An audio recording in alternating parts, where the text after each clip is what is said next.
I am an old woman now. My voice has slowed with age, and my body no longer moves the way it once did, but my memory, some parts of it, has refused to fade.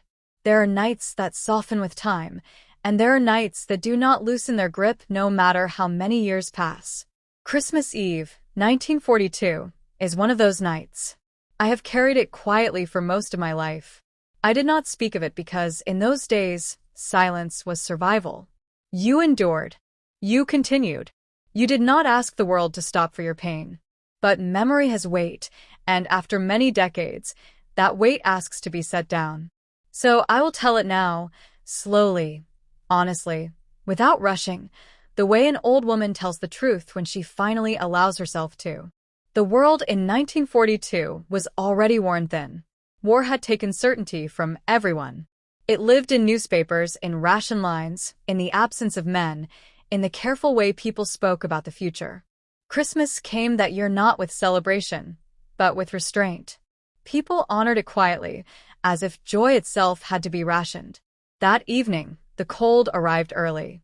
Not the sharp, dramatic kind, but the deep cold that settles into stone and bone and stays there. Snow had fallen earlier in the day, thin and uneven, leaving the street patched in white and gray. The street lamps reflected faintly on it, as though even light had learned to be modest. Bellingham Street looked peaceful. Windows glowed softly behind drawn curtains. Shadows of families moved inside, bending toward tables, toward one another. Somewhere, a radio played a hymn so quietly it felt apologetic. Coal smoke hung in the air, familiar and oddly comforting. I stepped outside believing I would be gone only a short while.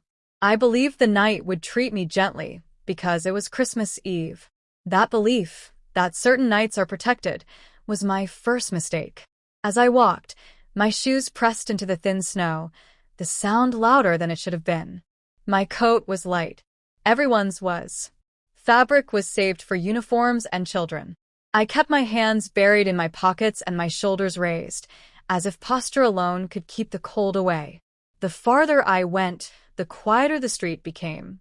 Not empty, settled. People had reached their destinations. Doors were locked. Conversations lowered.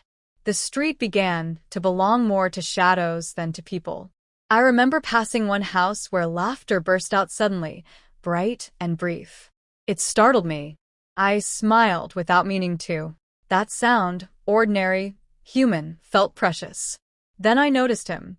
He stood near the corner shop, where the street curved just enough to hide what lay ahead.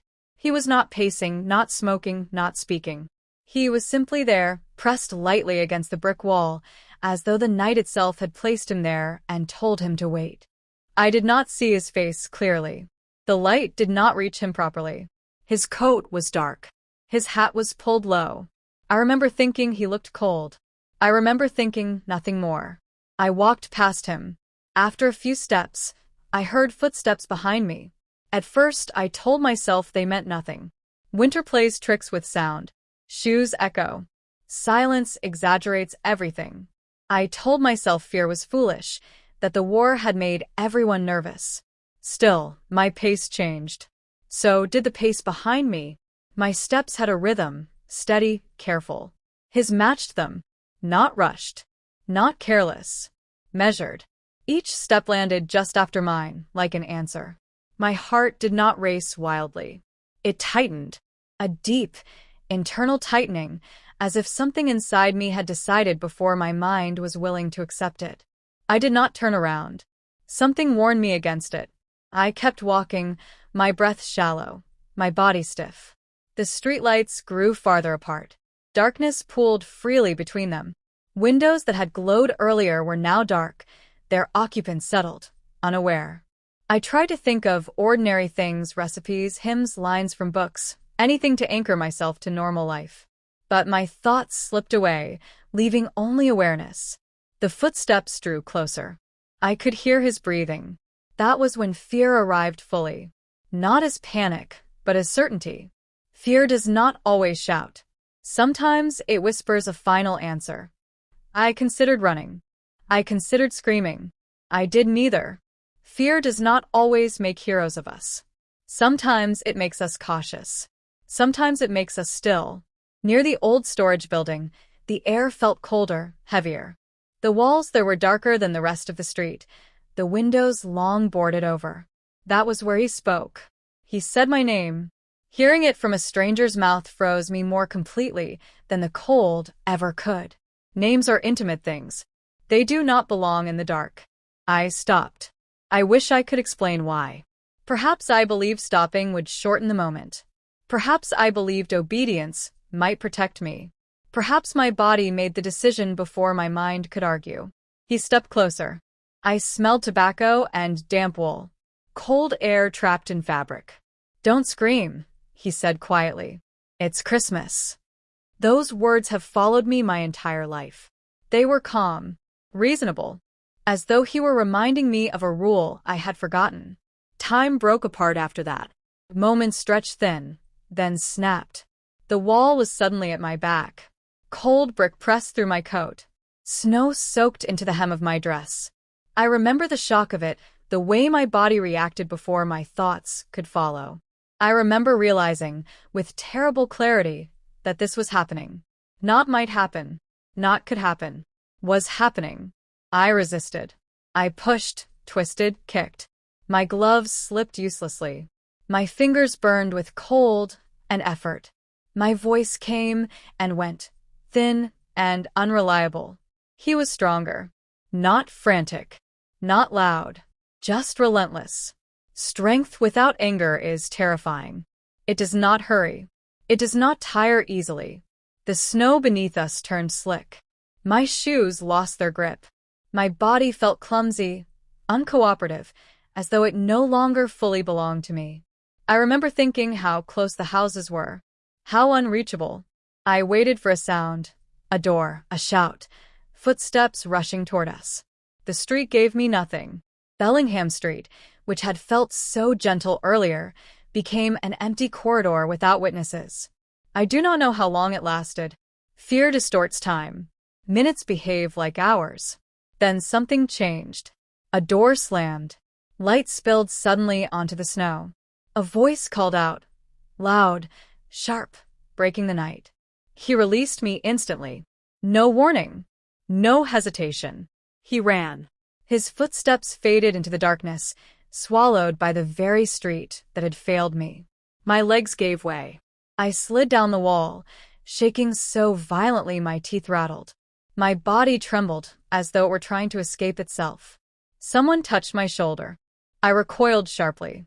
A woman's voice spoke gently, urgently, telling me I was safe. A blanket was wrapped around me. A cup was pressed into my hands. I spilled it immediately. My fingers refused to cooperate. I did not feel safe, but I was alive. Snow began to fall again, slow, almost polite. It covered footprints, softened evidence, erased the struggle inch by inch. That erasing frightened me. It felt wrong that the ground could forget so quickly when my body could not. The police arrived later. Their boots sounded harsh on the street. Authority always sounds louder in moments of fragility. They were not unkind, but kindness does not undo shock. They asked questions. Height, clothing, face, direction. I answered as best I could. Trauma edits memory cruelly. It preserves fear and discards precision. They wrote things down. They nodded.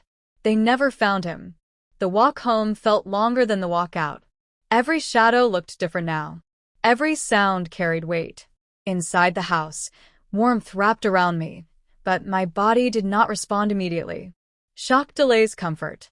My mother opened the door before I knocked. She took one look at my face and understood everything. She did not ask questions. She held me, and for the first time that night, I cried.